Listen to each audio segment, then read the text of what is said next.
Welcome to Look Around Florida, and Sean will be with you next. Woo! Hey, gentlemen and ladies, welcome to Look Around Florida. I'm your host, the Florida Man. If you don't know what the Florida Man's about, go ahead and Google it. You get some weird stories. Yeah, just waiting for some people to join the chat. Hey, Linda. Hey, Roy. Just waiting for some people to join the chat. So we have some good conversation going up. I got Victor Smith. He's in timeout right now. So we'll be bringing him up here in a little bit. So I want to get a few things out of the way. This way my bosses don't call me and all that stuff. Hey, Ronnie, good to see you, buddy. Get this disclaimer out. So my boss doesn't call me and vice versa, all the way up to our commander-in-chief. Hey, Doc. So, great weekend this past weekend. Met up with Bruce Campbell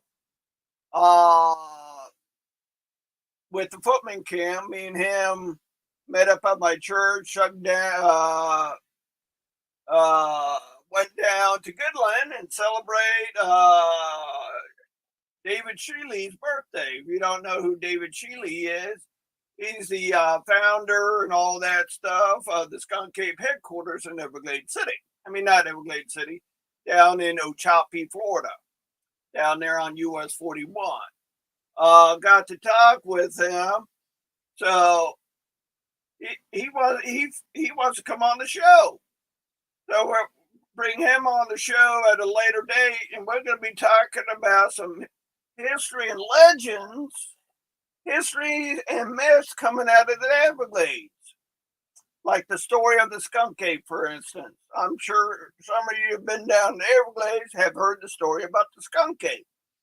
So he's the Skunk Cape expert, so we're going to bring him on at a later date and talk about the Everglades and the story about the Skunk Cape. Boy, we got a lot of people hanging out because of the hurricane. That's right, we're having a hurricane party. Bring whatever you want to drink. All right, hey Ryan, hey Bobby, hey Roy, hey David, hey Jack, hey Keith. We got quite a bit of people in the chat already. For you guys in the Florida Mechanized Cavalry, if you have not received this email yet, you should be getting an email shortly by our Captain King. Parade details for Saturday, November the 11th. Meet time is 9:15 to 9:30. Parade starts at 10 a.m. Please do not be late. They will close the roads before 10 a.m. You will not be able to get to the motorcycle meeting area. If you are riding a motorcycle, meet at the Glench County Library in Trenton, Florida. If you need the address and all that, DM me and Roy or Roy Hudson will provide you that address. If you're not riding a motorcycle, want to carry a flag, or ride on the parade trailer, meet at the Trenton Elementary School in Trenton, Florida. Parade ends at Glitch County Courthouse. We will then take the back roads to our SCV building for lunch in our annual SCVMC 3D meeting. All right. If you're in the Florida Mechanized Cavalry, you should have got that email. If not, please let Captain King or Roy Hudson know so they can put you on their email list. So we got that cool event coming up.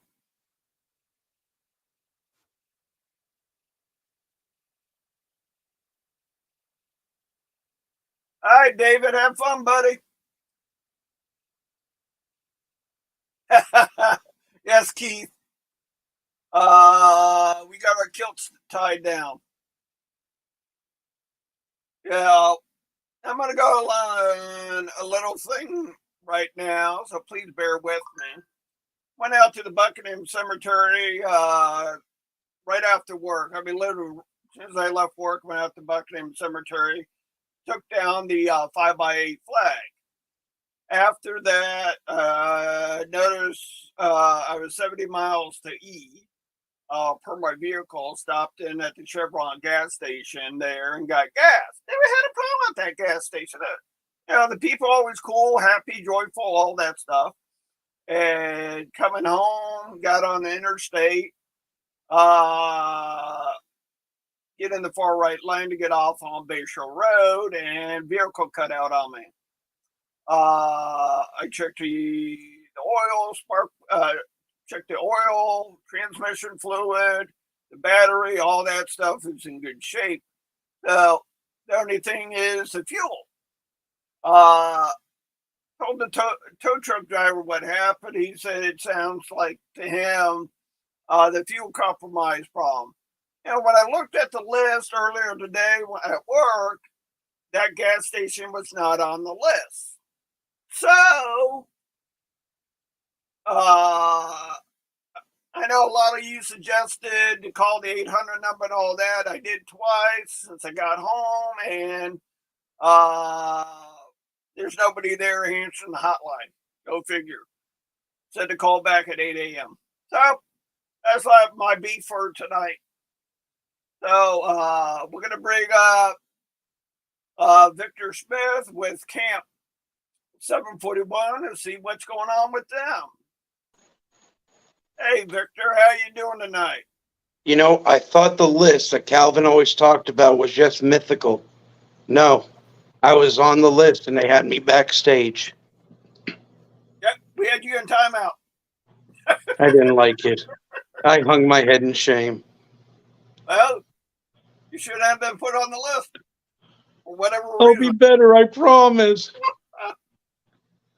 All right, what's going on with your camp, buddy? How you been? What isn't going on? I mean, I feel like I'm being drawn and quartered sometimes with everything we have going on in our camp. Right. You know, this is letting everyone know what we're doing tonight, but it's also trying to, well, let's motivate the smaller camps, because my camp's got roughly 10 members. And if we can do what I'm about to tell y'all we're doing, any camp can do it. And especially with the program that the division's doing to get monetary sponsorship. Yep. Take a risk.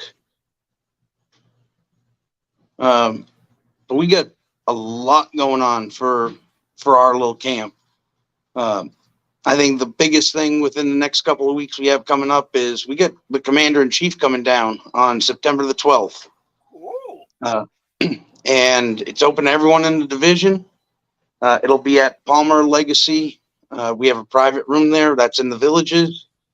If you want to attend, I just need a rough head count of how many of y'all are coming so we can make sure that we have enough seats. We have a cutoff of, I believe, about 55 in the room. So we still have room if anyone wants to attend. Do you have to go through security to get to that section in the villages or no? No. Okay. No, you don't have to go through. The villages and their security is the biggest scam going around. Every road in the villages is open to the public. They're all publicly maintained roads. Their guard houses are just, here, you're retired. Here's a little job for you to do. Wave a little stop sign and push a button. Some people take their job seriously. But it's open to anybody. Just let me know. Either my email. My email's the easiest thing to remember. It's vicsmith741@yahoo.com. So if you want to come, email me, shoot me a message on Facebook. It's going to be a good time. Who doesn't love seeing Jason when he loves coming down to Florida, and it's always a good time when he's around. And then I think I sent you the picture of Private William Riley Milton, if I remember right. Yeah, I didn't add it to the list, but I got your recruitment idea stuff added. Well, I think that'll be next thing we got coming up. But October the 7th, Pinewood Cemetery in Daytona, Florida, will be a footstone dedication for Private William Riley Milton. He's a namesake for Camp 741. His grandson's a charter member. His grandson is still living. He's 89 years old, a retired judge. Just became reactive in the camp. The camp voted to do that for him. Believe it or not, National had him listed as deceased. So took care of that. But the family will be in attendance. I believe we have the Jubal Early Camp. They'll be in attendance. The OCR is providing the Black Roses. It's open to everyone. Again, we just like to have a head count. If you would like to carry a flag for the opening ceremony, let me know. If you have civilian period attire, please wear it. We're trying to make this, almost a Confederate Confederate funeral for the unveiling of the footstone. Private William Riley Milton was in the 5th floor, I believe. There's his head marker. We were privileged to have access to the cemetery. It's a little strip cemetery that's there. His grandson, John Milton, is going to be there. Great-grandchildren and possibly great-great-grandchildren of Private William Riley Milton will be in attendance. So this is my camp's version of the forest-free interment. This is a once-in-a-lifetime event for us to do and to show appreciation to our namesake and his family. So again, if you'd like to attend, we do have a Facebook event page. Shoot me a message, comment in the chat that you'd like to be invited to it so you can have the details and know what's going on. But again, it's October the 7th, 11 a.m., Pinewood Cemetery in Daytona. Hey, Commander. Hey, Commander Boshiers. Welcome to the show, sir. Welcome to the hurricane party. We know you don't get many of those up in Tennessee, sir. No, but they get blizzard parties, I think. I'd rather have a hurricane party than a blizzard party. I've had enough of those. So where are we going from here, Sean? You want to talk about your recruitment ideas? Let's do it. Ready. These are cards we had made up for Camp 741. I came up with this idea that, I believe every camp should feel the same way. It shouldn't fall on one person to recruit. So we had these cards made up that'll be given out to members of the camp. And if they're out and about and they make a connection with someone that's got a Confederate veteran ancestor and they want to join, but they have no idea, there's lines on the bottom so that the person can, here's my name. My name's Vic Smith. Here's my email. Here's my phone number. We'd love to have you at our next meeting. And then we have our QR code that takes them right to our Facebook page. So they can scan that, go right to Facebook and get all the updates and figure out when the next meeting is, what we have going on next, who's joining, what programs we have and everything. And that way it's not on one person or one, camp email to keep track of all these people. It's, you have a personal connection and you're going to be bringing that person in. And we had, I think, a little over 100 of these printed up, and they'll be distributed at our next camp meeting. and they'll be going with us to every event we do. The woman that made them will do them for any camp in the Florida division.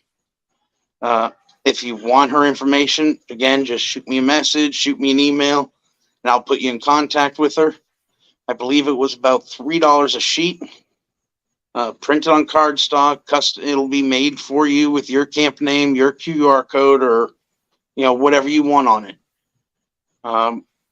And they're cut, they're ready to go. They showed up in a box, and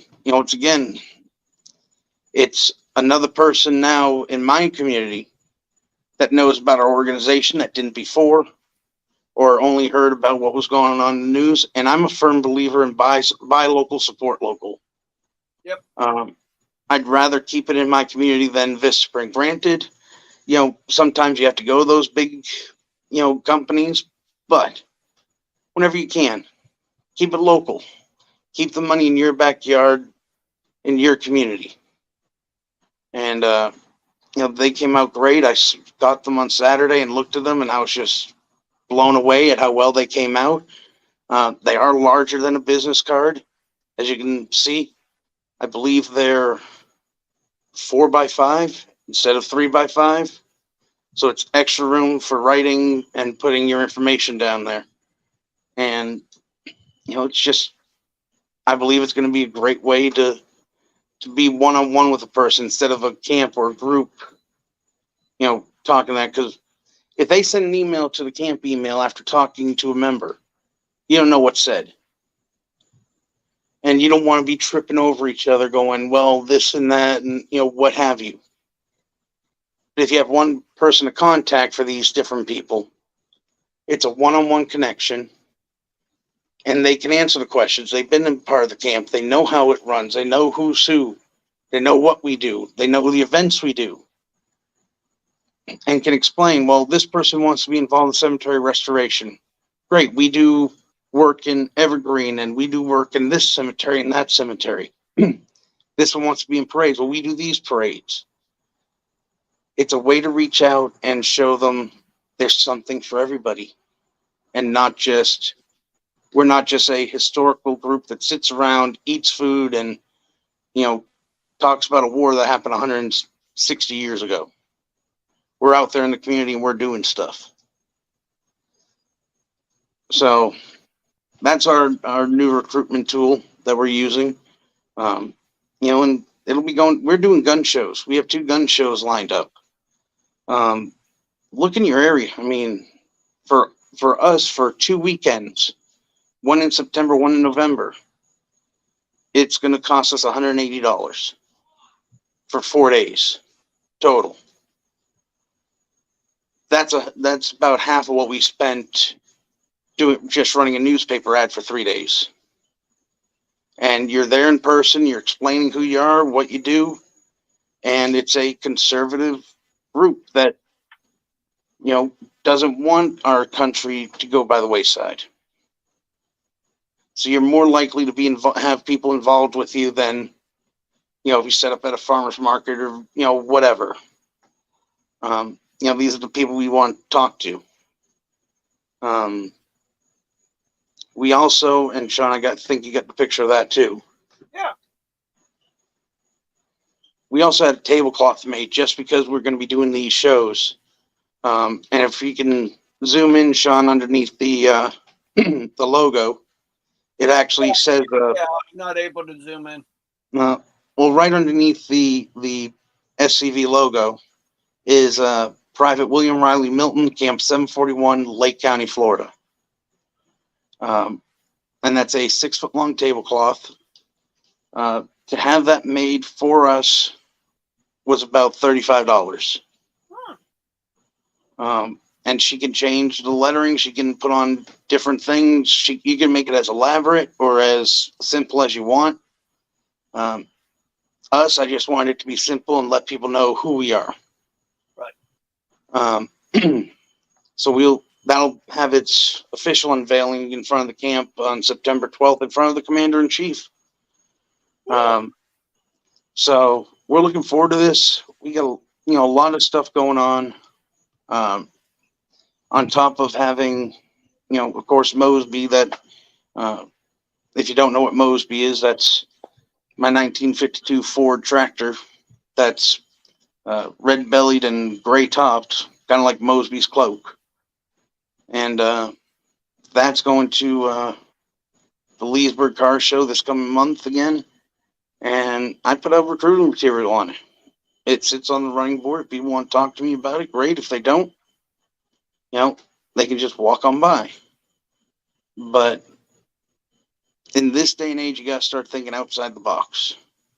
Well, Victor, I know the SCV has that other logo. Is she able to put that the other logo on there instead of whatever you want put on there? You email her the JPEG, yeah, and she can put it on there for you. cool. Again, it's the same one that made our business cards. And she threw in for us. She threw in stickers that she made and cut of the SCV logo. She threw about 3 of those in with our package. And the first time she went to do the SCV logo, she wasn't exactly pleased with the coloring of the battle flag. So she took it and she put it on a backpack, and we'll have that for sale too. And, it was delivered. It's easy as pie. Send her what you want. She'll give you a price. Ask it, she'll do different color tablecloths. If you want white, she'll do white. If you want black, blue, green, you tell her the color, she'll find it for you. Okay. Does But she have a Facebook page or a website? She has a Facebook page, and I have her personal contact. So if you want anything done, shoot me a message. I'll put you in contact with her, and go from there. I mean, get some stuff made up for your camp. Let people know who you are. Okay. It's time for us to stop sitting in the shadows. It's time for us to step up on the mountain and say, here we are. This is what we do. We're not going anywhere. Right. Any questions in the chat? I can't see it. Well, Talisa had one. That's why I asked if she's able to do a different logo. She said the West Palm Beach Gun Show don't allow anything with the battle flag on it. She can do a different logo. I'll message you after the show and put you in contact with her. And whatever design you can come up with, she can work around and make it work. And she'll send you proofs all along the way so that you know what you're getting. Yep. Whew. It's That was a lot, yeah. your wild adventure. Oh, Lord Almighty. You really want me to go there? Why not? We got time. Oh. So, I'm going to start sounding like an old man while I am in my rocking chair. So it was 2023, and we were going to Hot Springs, Arkansas. And I went by Greyhound. Wait for it, Sean. All the comments are going to be coming in. Well, that was your first mistake. I can hear it coming. Nothing yet. Oh, it'll come. So I left Ocala at 1 o'clock the Wednesday of reunion. I was supposed to arrive Thursday afternoon around 2:30. Not bad. Enough time to hang out with everybody, do the business sessions, and have a good time. So I got on the bus. We ended up going to Tallahassee. From Tallahassee, I was supposed to go to Atlanta. Atlanta, go to Nashville, Nashville into Little Rock. Well, everything was great until I hit Tallahassee. Tallahassee, the bus driver didn't show up. So about 10 minutes before departure, the ticket person's going, everyone who was supposed to be on the bus for Atlanta, please come up to the ticket counter. Oh, boy.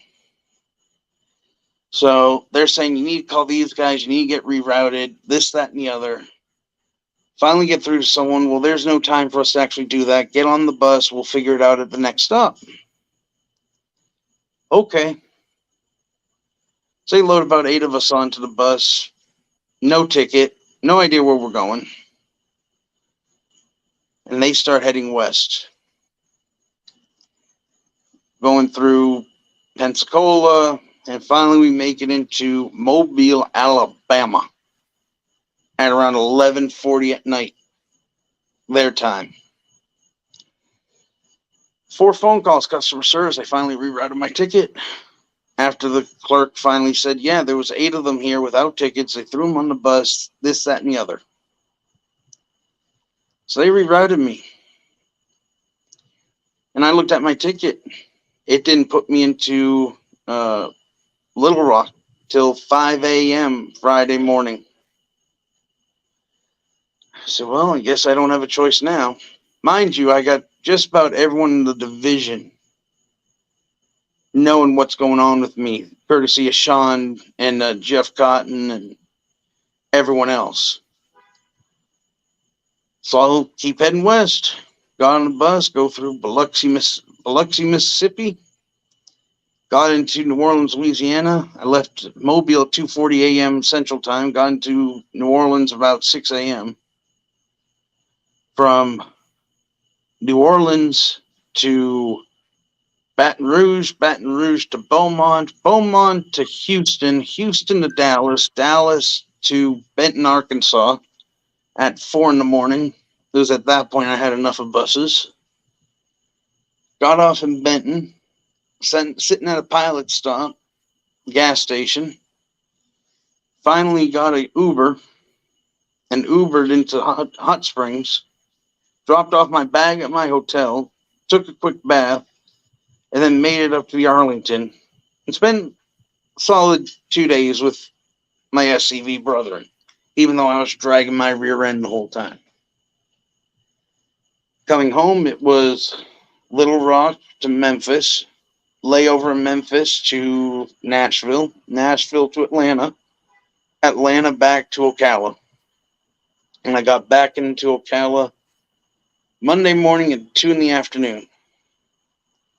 So from when was that 5 days, with only 2 days of rest. So in reality, 3 days. In 3 days, I covered, without calculating backtracking at certain stops, 2,503 miles in 3 days, going through 8 different states. Needless to say, I will not be riding Greyhound again. Ever. As long as I live. That's what you say now. Wait till Charleston. No. Charleston, I'm already looking at airlines. I know where I'm flying. There's an airport shuttle. I am flying. No, you were going to fly to Don't you start with me, Sean. I am Let me make this clear, Sean. I am flying next year. I don't care if I got to glue duck feathers to my arms. I am flying to Charleston.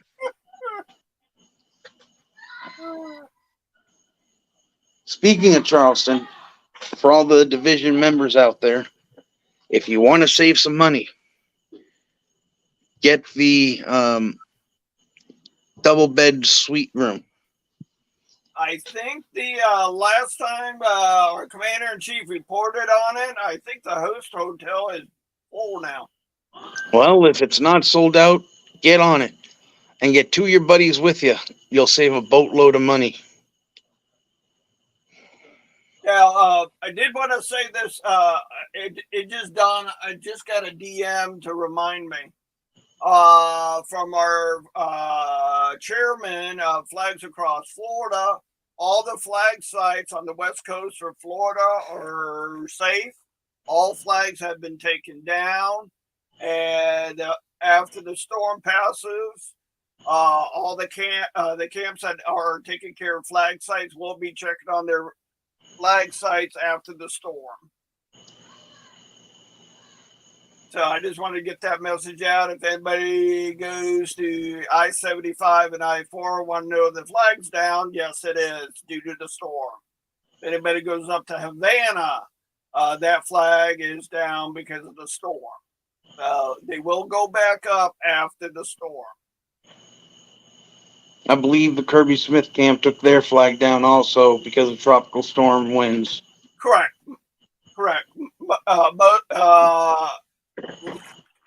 Yeah, because I talked to Jeff Rowe about an hour or 2 hours ago. No, 4 hours ago, and then according to him, all the flags at all the flag sites are down due to the storm.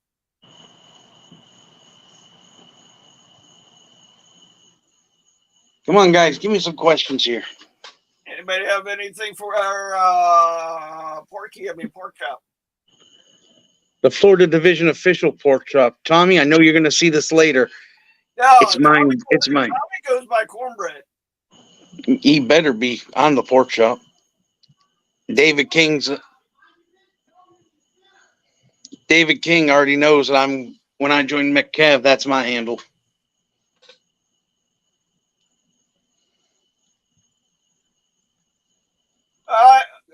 It's good to know, Dylan, that Leon's going to be checking on his cemeteries after the storm. I don't think we're going to get anything. Just a lot of rain tomorrow, maybe some light wind. A little bit ago, it was breezy out, but that was about it.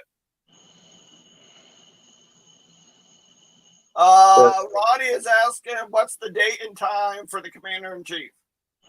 It's September the 12th. Doors open at 5 p.m. Meeting usually starts around 6. And that's at Palmer Legacy Country Club in the Villages. Ronnie, I'll send you the address and everything after the show. Bobby Van Zandt was asking, how do you get the QR code? The QR code, I gotta remember how I did it, but if you go on the help page for Facebook and you go in through your admin, it'll explain how to get the QR code for your pages. Every page has a QR code, even your personal ones. So your camp has a QR code. You just have to get it, save the image, and when you can put it on business cards. We put it in newspaper ads, and it brings people to your page. They just have to scan it with the phone, and they're done. I got the idea from National because of what they're doing with the National Confederate Museum. It's loaded with QR codes. Yeah. And that's a new thing to do. We got to start thinking 21st century. You're correct, Victor. For me, a lot of people at Division and National was coming to me for my business card. I don't have a normal business card. I have the dot card that has a QR code. You scan it, you get my phone number, email, Facebook, and YouTube, and whatever else you want on it. And it's only $20. Yeah, ours, it's easier to do them for the whole camp and not have, that specifically done on them. But there's a room to do it.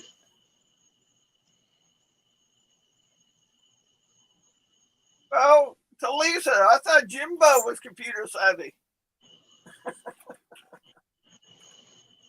I'm not, and I can do it. Yeah. I was told my computer had a virus. I said, should I take it to the doctor? Yeah. But the dot card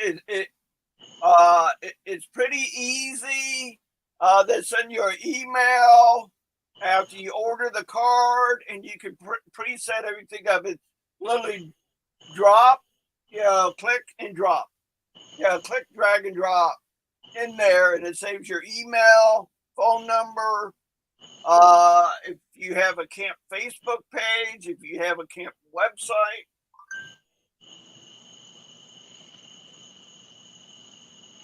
Well, that's true, Talisa. Some people are out there that are not computer savvy. But we're just trying to think of ideas on how to attract our younger viewers or younger members. It's not a matter of just attracting it's a matter of attracting anyone. Correct. I mean, With this day and age, yeah. yeah. I mean, newspaper ads, they still work. Radio ads, they still work. Mhm. Going out and being face to face, it works. Parades work. Yeah. But now we got to add in Facebook. We got to add in, going gun shows. We got to add in doing these things that, when the public sees, hey, what's going on with this? They want to know what we're doing, what we, our experiences, what we do, who we are. And I mean, even if it's just contacting your local paper saying, "Hey, we did this," do you have a public interest page?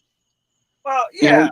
Because nowadays most newspapers, they're not just print anymore; they're online. Correct. And, yeah, with the card you made up, the dot card or whatever. Say you're working a cemetery, right? You're there cleaning headstones, and people come up to you. Why are you doing this? And you're talking and all that. Hey, do you have any information on your camp? Well, with the QR code. Now, granted, yeah, I definitely hear what Talisa said. Not everybody's computer savvy. But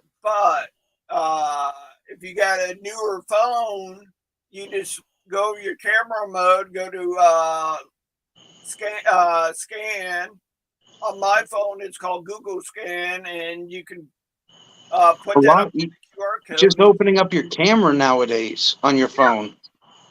I mean, and the best thing about having these cards is if someone says, "Well, I don't want another card," well, here, just scan this, and you can be in contact with us. So it's a multi-purpose tool. It's not just another card that's someone's going to grab and throw away. Possibility. Well, then you just find it, you uncrimple it, take it home, iron it, give it a little dusting, and give it to the next person. Yeah. Well, remember, our division commander at the division reunion gave us all division pamphlets. Yep, I have them. That's one of the things I put on the running board of the 8N when I show it. I have those pamphlets, and I have the SCV silver coins. Right. They're tools. Yeah. Use them. They're not going to do any good if you just have them in the glove box of your pickup. Yeah. Yeah, I always have them. I have two pamphlets in my vehicle at all times. The one that HQ puts out and the one that the division puts out.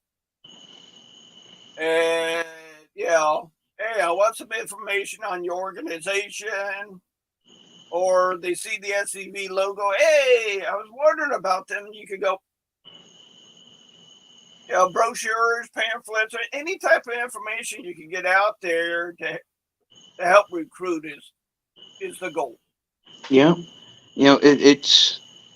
It's time to balance, the old stuff that still works and new stuff we haven't tried yet. And again, with the program that Division is doing where you can get up to $750 to help with projects and everything else, here's what I'm urging the camps to do. Take a little risk. I mean, put up half the money, find out how much it is for running out in your local paper. Ask them what their distribution is.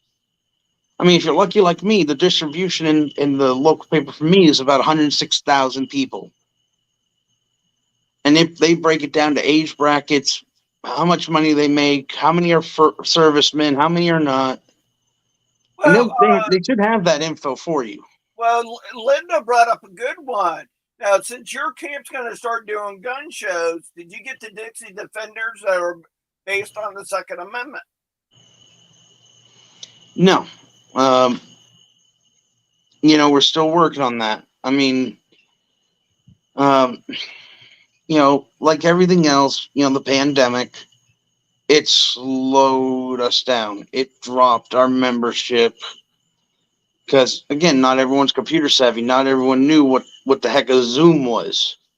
Right. I had people in my camp that thought, Zoom was just something that their grandkids said when they were playing on their scooters. Zoom, zoom, zoom. Uh, but I mean, we dropped because of that. We dropped because, people got burned out, whatever. So we're rebuilding. And I'm very proud to say that,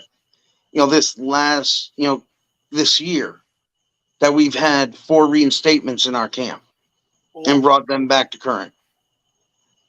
We've lost a few people to transfers, which, when someone transfers, it's you're glad they're staying in the organization, but you really wish they would have stayed in your camp. So it's kind of a mixed feeling, so to speak. But we're maintaining our charter. We have a brand new adjutant. I heard he's doing a fantastic job. We got our dues in. We got them into division. We got them into national. We still have some that need to go in. We got a friend of the SCV joining. We still have legionnaires on the camp level, just the camp level, that are some of the hardest working people that I know. I mean, we're very fortunate. We have Bobby Grenier. Everyone in this division knows Yankee Bobby. He is one of our biggest advocates. And I'm proud that he's part of our camp. He's affiliated with us. And I'm trying to get him to be a full member. I'm looking into his family name and trying to tie in. I went the National Soldiers and Sailors database that has a good portion of Confederate and Union veterans on it, and typed in his last name for Confederate records. And I believe the whole database has roughly 4 million names in it. When it did its full search, I found 2 Confederates with his last name. Yep. So I sent him, Bobby, you just got to look into this. You don't have a common last name like Smith, Jones, or any of them. Yeah. You've got a unique last name. It's worth looking into. And I wonder how many you would find if you hopped on Fold 3. That's the next step. I'm going to be talking to the camp about having a camp account made so that we can help folks that come in, that we can look through military records. Yeah. But at least you'll be able to put a last name in and see if you get a hit. Exactly. I mean, I'm very fortunate with Bob Grenier. I mean, he's a very gifted author. Whenever he does a project, he involves the SCV and always ties in the Confederacy to his writing somehow. He did his whole book, Civil War Veterans of Central Florida, and broke it down into counties. And if you looked at the foreword of that, he thanked people, and you look at the names, and there are names like Jim Davis, Jerry Peacock, me, Byron Peavy. I mean, it's a whole list. And you look at them and go, UDC, OCR, SCV, UDC. It's a who's who of the Florida UDC, OCR, and SCV. And I'm proud to say this. We had our historian in chief, Forrest Dawes, come down. And I showed him this book because Bobby had broken it down to counties, and I believe it's 1910. The UCV had their reunion in Bartow. Yeah. And Bobby had photos of it in there. And I thought Forrest would, find that very interesting. Well, he started thumbing through it, and he was looking at this book, and he was just, taken in by it and all the information. And he looks at me and goes, this is what the library at headquarters needs. We have plenty of books about Lee and Jackson and Stewart and Sims and, all of them. But we don't have a lot of the stories about the local communities and the local veterans that may not have been on the national level as far as popularity, but are just as important as the generals. So I'm very fortunate.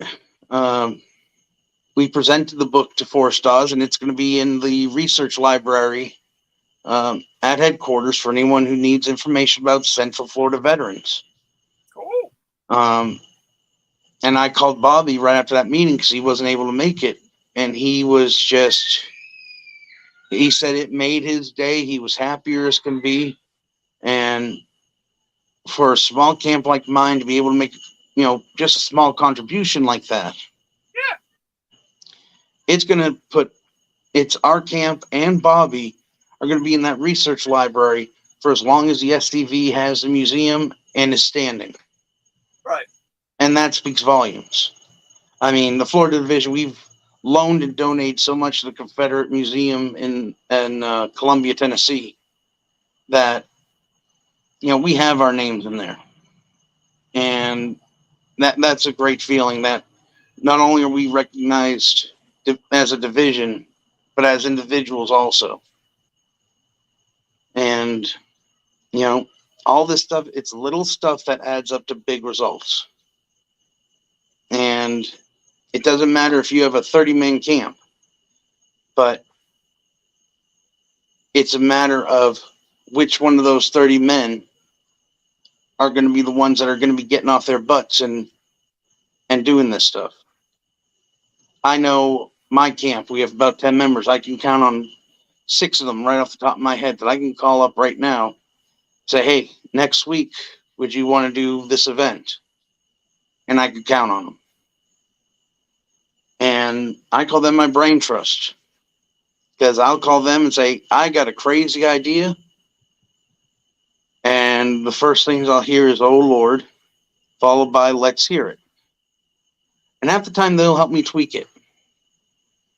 These cards were an idea that I bounced off them. The gun shows was another idea. And I may be the speaking figurehead, but I'm just that. I'm just the figurehead. I've got people behind me that I count on, and that's what every camp needs. You need to have that core for the rest of the camp to grip onto. And let it be a ripple. That's exactly what it needs to be. It needs to be, a camp needs to be a ripple. We have that one strong point, and it goes out further and further from there. I'm off my soapbox. I went around and around. That's Don't get a minister started, because I won't shut up. That's all right. We're here having a hurricane party. Really? Feels just like a breeze. It all depends on how you look at it and where you're located. And whatever you're drinking. Well, I don't know yet. I haven't been inside to the bar yet. Yeah, because after my ordeal with my fuel, I'm going to shot up something here a little bit. I don't want drunk phone calls at 1 a.m, Mr. McFall. Why? No, Mr. McFall. Hey, Jeffro, we got a challenge. Oh, Lord. Last time I got this, I got so many phone calls. Let's see, that was June 3rd. I have about 25 calls in my phone record between Sean McFall and my dear, sweet, loving cousin, Jeffro Cotton. And the thing about it was, we weren't even drunk. You weren't even drinking. We just felt like messing with you. What else is new? That's all you two did when I was on a bus. No, because we had people like our commander-in-chief, our division commander, our division lieutenant commanders were asking. So, and they knew me and Jeffro knew how to get in touch with you. I will say that, you know, the Florida Division, we are a brotherhood, and we are division strong. Yeah. I mean, a few times that I was getting checked up on by these two knuckleheads in the background. I'd tell them where I was, and they'd announce it, and it was almost like the old El Paso commercials where you'd hear, New York City! And you'd hear about 4 or 5 of them. You'd hear Ronnie and Daryl Rattery and David King going, what the hell is he doing in Texas? But I made it. He wanted to check out the Alamo. I didn't even go anywhere near the Alamo. The only real Texan thing I saw was like a 20-foot tall statue of Sam Houston on the side of a highway. Hey, that's something. Well, considering that the last foreign dignitary to see Sam Houston before he died was Colonel Fremantle when he came in to do his Civil War tour. Yeah.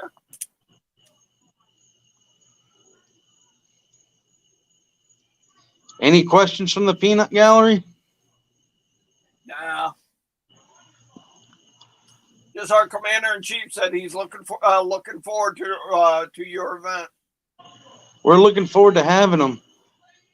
Hey, Commander, since I got you in the chat, is there a link or somehow we can find out what books are in there? So if we do get a book, it's not a copy of something that's already in the library? You know, we're looking forward to having the commander-in-chief down here in Florida again. Mm-hmm. You know, the last time he was down, I believe he was doing his East Coast tour of Jacksonville and Melbourne. Yep. But it's time for him to come over here and see the heart of Florida. And I'm looking forward to sitting down at a cigar lounge with the commander-in-chief and just chewing the fat. We had a few moments together privately at National, and you know, I always look forward to time with my compatriots, especially at National, when you get to see people you only see once or twice a year. Right. And you know, I get to see Commander Boshears, and you know, we always sit down and we talk about everything from events to the war to how people are dressing at reunion.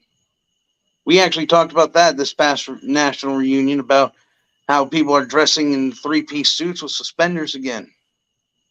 Hey, you know, some people want to go fancy. Some people want to go old school when you know, men actually, you know, really dressed up for, you know, events like that. And you know, of course, you know, talking to Paul Gramling. Carl nailed it. Hey, What? Hey, Councilman Carl Jones. Oh Lord, Carl's here. Yep. Hold on, I gotta go incognito. I'm going incognito now. How are you, Carl? Faversham to you. You know, no Fumar in the elevator. I hear Thomas Franklin again missed National by about a week, but him and I were in the same boat. He got sent to Anchorage thanks to Greyhound.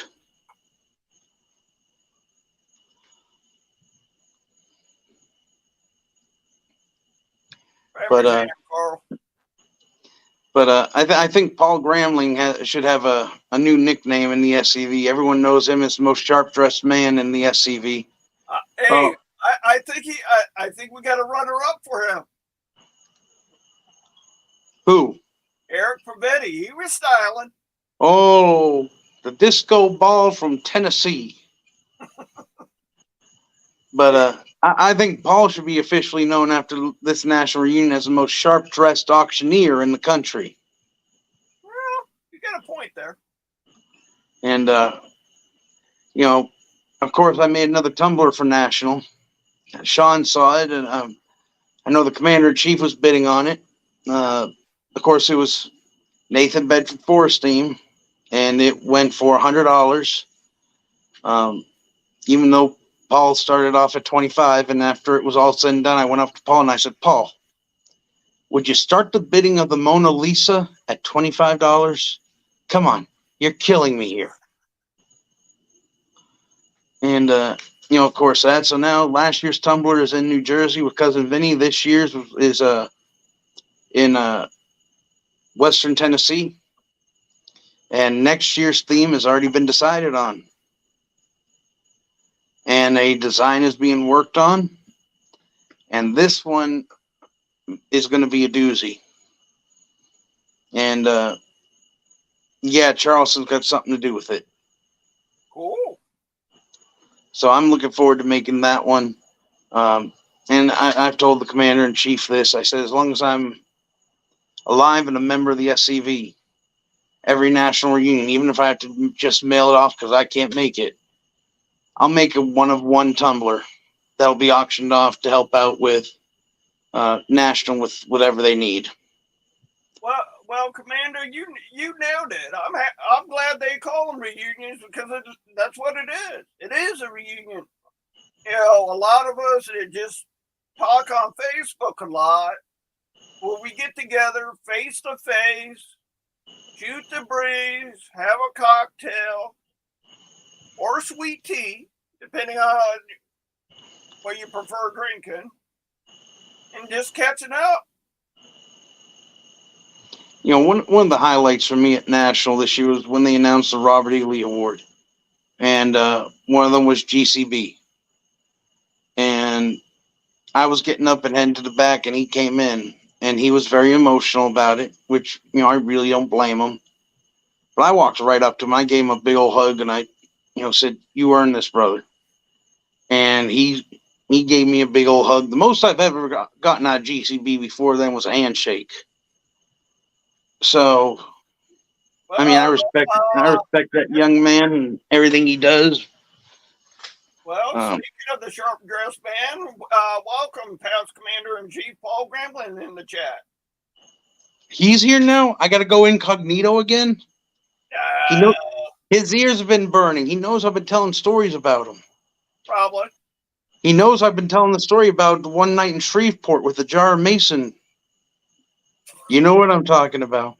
Talk about the Mason jar or the jar with the Mason? I've said too much. Good evening, Paul. How are you? How's Miss Linda? Well, welcome to the show. Our Florida OCR president's in the chat, Annette Lindsay. Good evening, President Giggles. I forgot about that one. Oh, I've called her that in chat. I know. I just keep forgetting to call her Giggles. I don't. She always gives me that big curly white smile whenever I call her Giggles. But sounds like you got a lot going on with your camp. You know, we were stagnant for the last, I'd say 4 years. The last two commanders we've had, we just stagnant. And you know, my first term as commander, I was shooting from the hip. That was back in, I want to say 2018, somewhere in there. And I was, before I found my lineage, my camp, you know, allowed me to come in. It's just, you know, kind of a friend, help out with the camp, you know, do events with them, because I was a reenactor already. And I was sworn in November of, I believe, 2018. No, October. And in November, I was elected and sworn in as camp commander for the first time. There hasn't been a time since I've joined the SCV that I've not been an office holder in my camp. I've been the commander. I did a 2-year term as commander my first time. Then I was the assistant chaplain. Then I became the chaplain, and I got ordained online as soon as I was elected chaplain of my camp. Then I became the chaplain and the quartermaster. And now I'm currently the commander, the quartermaster, the adjutant, and the chaplain for the camp. And, you know, it gives me pride to be able to do all that and to keep this camp going. On December 7th, we're going to be 29 years old as a camp. We were chartered December 7th in 1994. And, yeah, I'm going to keep it going as long as I can. Yep. And that's all I can do. I hate to do this to you, but we just hit an hour. Hold on. Let me tap it here. Maybe it'll fall back a minute or two. No. Well, Victor, I do appreciate you coming on the show, giving updates on what your camp's doing. Especially the Commander-in-Chief's coming down here in the next couple weeks. So, just remind all you, if you have a camp project or you just want to come on the show and talk about your camp, projects you got going on, feel free to hit me up, let me know, and I can schedule you. Uh, you know, Annette Lindsay was just on to give us a Florida OCR update. We've had quite a bit of people on the show, so feel free to message me if you have a project that you're working on. You just want to get it out there. Hope to hear from our division commander soon, or our division adjutant about any updates coming out of division. Keep in mind, after January, if you are running for an AOT position, or a Florida division position, feel free to message me. Let me know when you want to come on the show, and we'll give you an hour to talk about the position you're running for and why you're running for it. That is AOT and Florida division positions. Thanks, Carl. That's right. We're rocking and rolling down here. Well, here in the next couple of hours, we're really going to be rocking and rolling. I've already got my bungee straps. I'm ready to tie myself to the tree. Bungee cords don't work like that. You need straps or something. Are you insulting my pudginess? No, bungee cords flex. Yeah. I know. That's half the fun, especially when you're wearing a poncho. Okay. Our first hurricane down here. My brother decided to stand on a skateboard and go in the middle of the street with a poncho. He lifted his arms and took off. Welcome to the Florida Man Story portion of our show, brought to you by the 15th Brigade, Florida Division. That's right. Carl, just let me know anytime after January.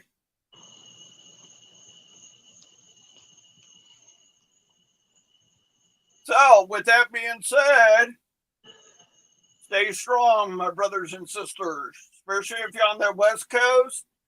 If you have problems, please reach out to your camp commanders, your brigade commanders. Let them know if you have problems. That way, the rest of us in the division can come and help you. We're division strong, first of all, for Florida. Exactly, Victor. So, all members on the West Coast, from Tampa all the way to Tallahassee, stay safe, bunker down. Drink whatever you want to drink from whatever you want to drink it from. Stay safe, my brothers and sisters. Remember, with this hurricane coming up, we do have a section on the national website where you can donate to, man, I had a brain fart. I thought it smelled funny in the studio. Yeah, disaster relief. We do have a disaster relief fund. And remember the old saying, everyone laughs at the reenactor until a natural disaster hits. Exactly. We're the ones out there with candles and muskets. And bayonets. Like we say in my camp, we don't reload, we fix bayonets. Remember, guys, feel free to donate to this. This is going to help out your brothers, not only in Florida, but Georgia, Louisiana, especially with unknown circumstances with this hurricane that's getting ready to hit in the next 24 hours. So stay safe. Please keep us updated if anybody has any problems. That way we can mobilize and help each other out.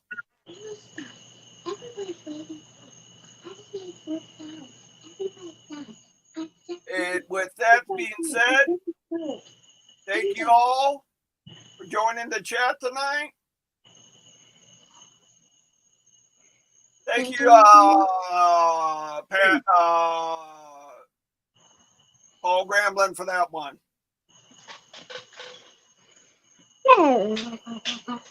You can go on the national website, click on donations. You can donate directly to the relief fund. With that being said, stay Southern, stay safe, and we're going to end the show with this video. Have a good night, all. When my mother was in college, she danced with Confederate veterans. To me, it wasn't that far away. You know, my father knew this. My mother knew this. Almost 50 years ago, I joined the Sons of Confederate Veterans. In those days, we weren't concerned about saving monuments or any of those things. That wasn't necessary. In fact, none of us had any remote idea that it would ever come up, or we would have done something then. We can't just sit there and react. We have to be proactive. The Sons of Confederate Veterans is the direct heir of the United Confederate Veterans and the oldest hereditary organization for male descendants of Confederate soldiers. Organized at Richmond, Virginia in 1896, the SCV continues to serve as a historical, patriotic, and non-political organization dedicated to ensuring that a true history of the 1861 to 1865 period is preserved. Membership in the SCV is open to all male descendants of any veteran who served honorably in the Confederate Armed Forces. It is my birthright. My ancestors fought and bled and died. Because of their sacrifice, it gives me not only the eligibility to join, but it's my duty to join the organization. Their blood flows through my veins. Their struggles and triumphs are what made my family what it was, and in a sense made me who I am today. We're to defend the Confederate soldier's good name, that he fought for a noble cause, that he fought for his home, his wife, his children, and his descendants. We're to guard his history, which to me, it's the monuments, it's the headstones, as well as the actual written history of what happened during that war. The citizen soldiers who fought for the Confederacy personified the best qualities of America. The preservation of liberty and freedom was the motivating factor in the South's decision to fight the Second American Revolution. The tenacity with which the Confederate soldiers fought underscored their belief in the rights guaranteed by the Constitution. These attributes are the underpinning of our democratic society and represent the foundation on which this nation was built. Today, the Sons of Confederate Veterans is preserving the history and legacy of these heroes, so future generations can understand the motives that gave life to the Southern cause. We need to draw the line in the sand right now. These are our Confederate monuments, these are our Southern heroes, and you're not going to take them down. Right now, if we do not protect our heritage and present it as it truly was, it's going to be lost forever. The memory and reputation of the Confederate soldier, as well as the motives for his suffering and sacrifice, are being purposely distorted in an attempt to alter history. And unless the descendants of Southern soldiers resist those efforts, a unique part of our nation's cultural heritage will cease to exist. My commitment to the SCV is a commitment to our heritage, our cause, not in a violent way nor an aggressive way, simply in the way we live. Live what you believe, but in your defense, know in what you're defending and defend it truthfully. If you were interested in perpetuating the ideals that motivated your Confederate ancestor, the SCV needs you. Simply visit www.scv.org today. Our genealogists are ready to help you trace your Confederate heritage. We're not just some history club. We are a fraternal organization who is essentially the last guardians whose duty it is to defend American and Southern history.